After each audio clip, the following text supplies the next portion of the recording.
Bonjour à tous, bienvenue dans ma nouvelle vidéo. Alors là, je vais vous montrer que j'ai créé une nouvelle playlist. Alors une nouvelle playlist qui s'appelle Comet Noise. Alors là, aujourd'hui, on en a fait, enfin, jusqu'à maintenant deux. Et là, on attaque la troisième vidéo. Donc le titre de ma vidéo, c'est la comète Noise la plus vue et Halley la plus connue. Parce qu'il faut faire les deux. Comète Halley la plus connue. Alors pourquoi elle est la plus connue? Parce que c'est son cycle qui est très proche et qui revient très souvent. Mais c'est surtout que c'est la première personne qui a trouvé la rotation de cette comète. Et du coup, ça a été la révélation. Donc, essayez de réfléchir. Ils ont découvert cette comète au mois de mars. D'accord? On est au mois de juillet.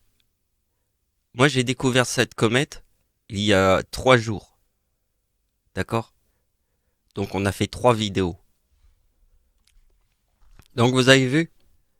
Moi, ce que j'ai compris, c'est qu'une comète qui rentre dans le Soleil, c'est la même chose qu'une comète qui croise la Terre. Vous voyez le petit point violet là qui avance? Le point jaune, c'est la Terre. Ding, c'est le 23. Donc, ce que j'ai compris, c'est ce que les autres n'arrivent pas à comprendre. Vous avez compris? Donc, je vous explique. Quand vous voyez la comète passer comme ça devant la Terre, est-ce que vous croyez que toutes les comètes passent comme ça devant la Terre? Non. Parce qu'elles passent tous autour du Soleil, mais jamais devant la Terre comme ça. Enfin, je dis pas jamais, mais je voulais dire rare. C'est très rare que ça passe comme ça.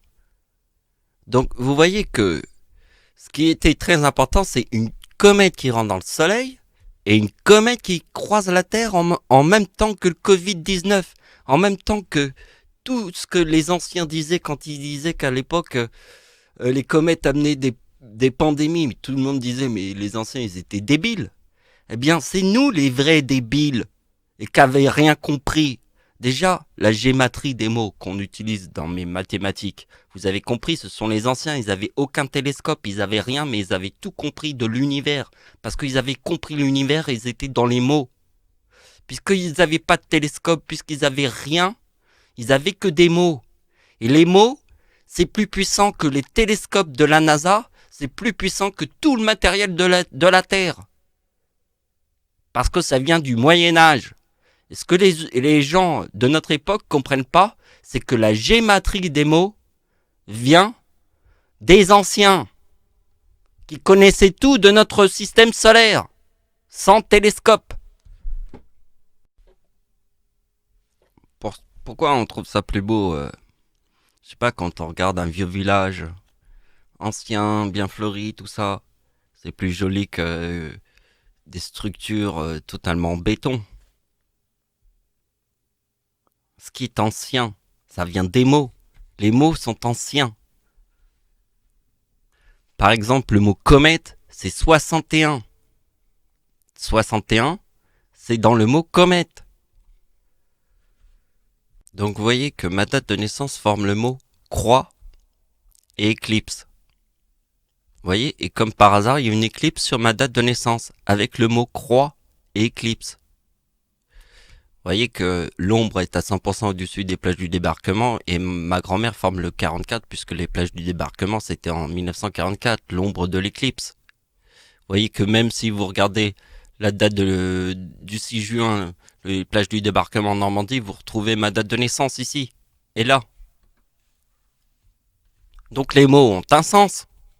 Parce que là, regardez bien, ma date de naissance est 1975, plus la comète la plus connue de la Terre, forme le mot comète. Et la comète la plus connue de la Terre, elle reviendra en 2061. On l'avait vu la dernière fois. Donc, voyez, hein. Donc, elle revient en 2061. Et c'est, il y a la date. Voyez? Quand elle sera en périhélie, devant le soleil. Alors, on avait déjà fait la discussion sur le mot périhélie. Que veut dire le mot périhélie? On l'a déjà dit. Donc, voyez, quand elle se trouve au plus proche du soleil. Mais comme on a vu que la comète de, de 2020 passé à côté de la Terre, donc c'était exceptionnel ce qui s'est passé. Donc ça, c'est la vidéo qu'on avait fait avant. Donc regardez bien, il y a le chiffre 27, 4027, tout ça on l'a déjà étudié dans mon avant-dernière vidéo. Ouais. Il y avait une chanson avant, mais c'est l'avant-dernière vidéo on va dire. Donc vous voyez que la comète d'Halley, plus ma date de naissance, plus 2011, forme le 86. Parce que pourquoi 2011 ? Qu'est-ce qui s'est passé en 2011 ? Une comète qui rentre dans le soleil. Ici c'est la comète d'Halley, la plus connue. Et si vous voyez 2011 et ça forme le 86 ici, que vous avez une comète qui rentre dans le soleil, je sais pas, il y a des gens intelligents ou il y a personne. Donc là, il y a le mot tsunami. Forcément, on pense au Japon. Déjà, si vous faites 4097 moins 2042, qui est le tsunami de 2004, 2042, ben vous obtenez Satan, 2055. Donc vous voyez que le chiffre 97 est très important avec le 2042 du tsunami de 2004, puisque ça forme Satan, en faisant moins 2042. 4097 moins 2042 égale Satan, 55. Donc vous voyez qu'ici, la vérité c'est que la date d'anniversaire de Satan en 2011, vous voyez, forme 55, Satan. Moi je forme 41 déchu parce que Satan c'est ça. Vous voyez ? Et vous allez voir que en fait, le 4027 qu'on a trouvé ici, bon ça on en parlera après, mais regardez bien, ici on a le mot comète. Regardez bien le 2039. Suivez ma logique. Le 2039, donc voyez, c'est la comète d'Halley, la plus connue. En 2011, parce que là il y a le mot tsunami.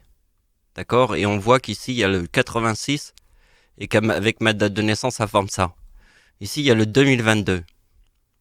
Donc regardez bien ce qui se passe avec le 2022. Il y a le mot comète, puisque c'est la comète d'Halley. Et là regardez bien ce qui se passe. Il y a le mot Jupiter ici. Parce que ici il y a la météorite qui rentre dans Jupiter. Donc on a fait pas la météorite, la comète. Attention. La comète qui rentre dans Jupiter. Donc on a fait la comète qui rentre dans le Soleil. Et là on fait la comète qui rentre dans Jupiter. Vous voyez, ici ça forme Jupiter. Parce que vous voyez bien que dans ma date de naissance, avec l'éclipse, ça forme éclipse et croix. Et pour trouver le chiffre 99 ici, il faut faire ma date d'anniversaire en 2040, qui formerait le 90 d'ici. Parce que c'est le chiffre 40 qui est très important, avec la porte qui se trouve dans le ciel. Donc vous voyez, ça c'est ma date d'anniversaire en 2004, puisqu'il y a eu le tsunami, je forme le mot 27, qui est dans le mot ange. Et le tsunami au Japon, je forme le 4041, déchu. Ange plus déchu, on avait vu avec Jésus, on a compris, c'est ça, anniversaire d'Hitler avec mon nom et prénom, puisque j'ai 39 ans en 2014. Donc vous voyez, ce qui est très important, si vous regardez bien, c'est que, vous voyez, ma date d'anniversaire sur le mot comète, il y a le 41 déchu sur le mot comète. Puisque ma date d'anniversaire, c'est la date de l'éclipse en France. Et que l'ange déchu, c'est la date d'anniversaire d'Adolf Hitler. Donc, je vais montrer aux gens si les mots n'ont pas de sens. Regardez bien. Dieu est né en 1975.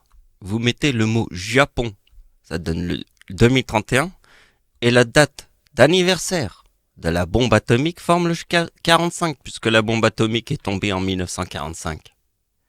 Vous voyez ? Les anciens n'avaient pas besoin de télescope de la NASA. Les anciens, ils savaient tout. Mais devant tous les gens là qui sont tous des télescopes de la NASA, regardez ce que je vous montre. Donc vous avez vu ce que je vois dans mon télescope. Dans le mot paradis, il y a le taureau et il y a Satan. Parce que ça, c'est la date de l'éclipse en France. Hein. Donc le télescope, il est là, de la NASA. Hein. Et ça vient des anciens. Et ils n'avaient pas besoin de télescope de la NASA. Ils avaient juste besoin de comprendre des choses que nous, on ne peut pas comprendre. C'est comme quand on regarde les monuments anciens, on ne sait même pas comment ils ont fait ça. Bien, moi je te montre dans mon télescope ce que je vois. Et c'est très ancien. Merci de m'avoir suivi, au revoir.